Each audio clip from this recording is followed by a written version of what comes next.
good to see you again. Yeah. So remind us how you got into this again. Tell people, just to bring them up to date. Well, I've been obsessed with weather for as long as I can remember, probably when I was 5 years old, and I'd watch the weather on TV like 8 hours a day. I was a late bloomer, big time. I collected insects too, and those are my two obsessions. And as soon as I got my driver's license, I had an 85 Plymouth Reliant with a blown out muffler, and just started chasing storms. Wow, okay. So how many have you seen? How many tornadoes have you seen? I've probably seen over 300, maybe around 350 now, but I haven't counted back yet, but quite a few. I mean, my life revolves around storm chasing. I really have no personal. So why do you record them? What do you learn when you record all these tornadoes? Yeah, we record not only video, but also data, and we have armored tanks that we drive into the tornadoes. It's called the Dominator, and the second one's coming out in a week.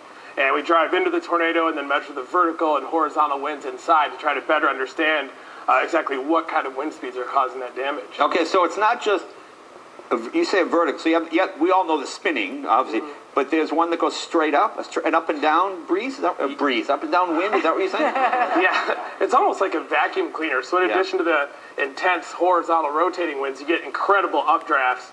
And in some of the tornadoes we've seen this year, they have little horizontal tornadoes feeding into them and just incredible upward motion. And that's responsible for a lot of the damage and is what we're trying to measure. And there's no eye in the center. There's no center where it's not moving, is it, in a tornado? There is a little bit of an eye, but it doesn't last very long. It's not like Twister where you just have a solid tube.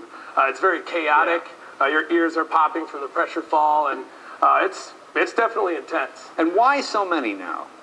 Well, this year it's called a La Nina year, which is the opposite of El Nino, where you have really cold water in the tropical Pacific, and that leads to a stronger jet stream and stronger storm systems, and was probably in part responsible for the big outbreak we had a few weeks ago. Let's talk about April 27th, because this is as I mentioned before, a couple of days later, Osama bin Laden was dead, and these poor people in Alabama, I mean, it got coverage, but not the coverage it certainly deserved. I mean, there were many, many people killed, weren't there? Yeah, and we witnessed that damage firsthand, and we're embedded with the Alabama Task Force 1, who are highly trained heroes that go in there and do the urban search and rescue, and I've never seen damage like this in my entire life. It's extremely emotional, and those people need all the help they can get. It'll go on for years. And there were 200 tornadoes and over 300 people dead, is that correct? Yeah, I mean, it'll go down as being one of the worst tornado outbreaks in our lifetime, and hopefully for the people that live in Tornado Alley and Dixie Alley, it doesn't happen again, because I've never seen anything like it. And where were you? I mean, you go down there, did you predict, okay, this looks like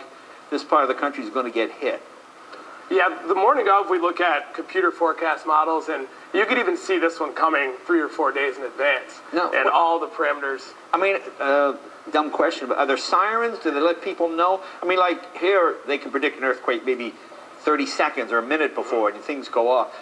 Do they do that down there? Do the sirens go out and say, look, within 2 days, there's going to be a tornado coming through here? Not that far in advance, because you can only find a generalized target area where the ingredients are going to come together, but it's very difficult to pinpoint the exact track. And that's a helpless feeling the morning of when you know there's going to be killer tornadoes, but you're not sure exactly where. And that's what storm chasers are trying to do, is provide that eye, the eye underneath the storm. So where were you when you knew it was going to happen? Well, we started off in east central Mississippi, near the town of Philadelphia, Mississippi. And the first tornado we saw was approaching rapidly, moving at 60 miles an hour. They're all just flying out there. I think this is the video we have. Is that correct? Let's take a look. Okay, look at the size of that. And that's one of the 3 EF5s from this outbreak. Okay, is that like a mile across? How big is that? It was probably up to about a quarter to half mile. And as it was approaching, we heard this continuous noise of thunder that I thought was thunder, but it was actually the roar of the tornado. And the damage survey showed that dug a 2-foot trench into the ground. I mean, it could be one of the strongest tornadoes in history, potentially. And how long does that last with that intensity? That tornado right there was extremely long track. It was on the ground for probably over 20 minutes. A few of the tornadoes were on the ground for even longer. Wow. One of them was near 100 miles in length. And normally tornadoes are on the ground for a few seconds, only a few minutes. But on this day, the conditions were so perfect for tornadoes that every single storm had a violent wedge. I mean, were you afraid? How scary is that? Can you say to yourself, okay, we know they tend to go left or they go right? I mean, how do you know where to run or where to drive away from? Well, we've been storm chasing for 13 years, and you can get out of your vehicle and kind of line it up. So we have the armored tank, and we try to get in the path of it and drop the shell to the ground, which eliminates the wind underneath it. Okay. We have these little spikes that come out and go in about 4 inches into the road to try to anchor us down. And then you try to line up in the path and let it move over, and I'm always scared to death every single time. Wait. Now, you have an armored vehicle that weighs 2 tons, maybe 3 tons, right? This is about 8,300 pounds. 8,300 pounds. Okay, but you have a house or a building that weighs 20 tons, and it picks that up. Why wouldn't it pick up your vehicle? Well, it's because of the way that it's shaped, and when we drop the vehicle to the ground, it works the opposite of an airplane wing. So if you cut that wind out underneath it, then you have downward force directed on the vehicle. Okay. But if we take a side wind or there's more debris in the tornado, that's when we could roll. So the ones in Alabama, our main mission was Let's just to show call that those Alabama reports. video. This is these poor people. Take a look at this. And that tornado right there is one of the most devastating I've ever seen. And the damage it left behind. That's a mall. It's some kind of shopping area that's going over there? Yeah, it came very close to the hospital, did damage to a mall, and those neighborhoods in there were completely destroyed. And you can see all the upward motion.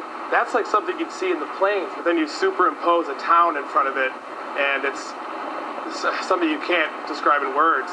And this is what storm chasers and scientists are trying to prevent. I mean, we need to increase the warning lead times for these, and people need to know what the safety procedures are when tornado warnings are issued. Now, you were embedded with the search and rescue people, is that correct? Yeah. Okay. Tell us about that.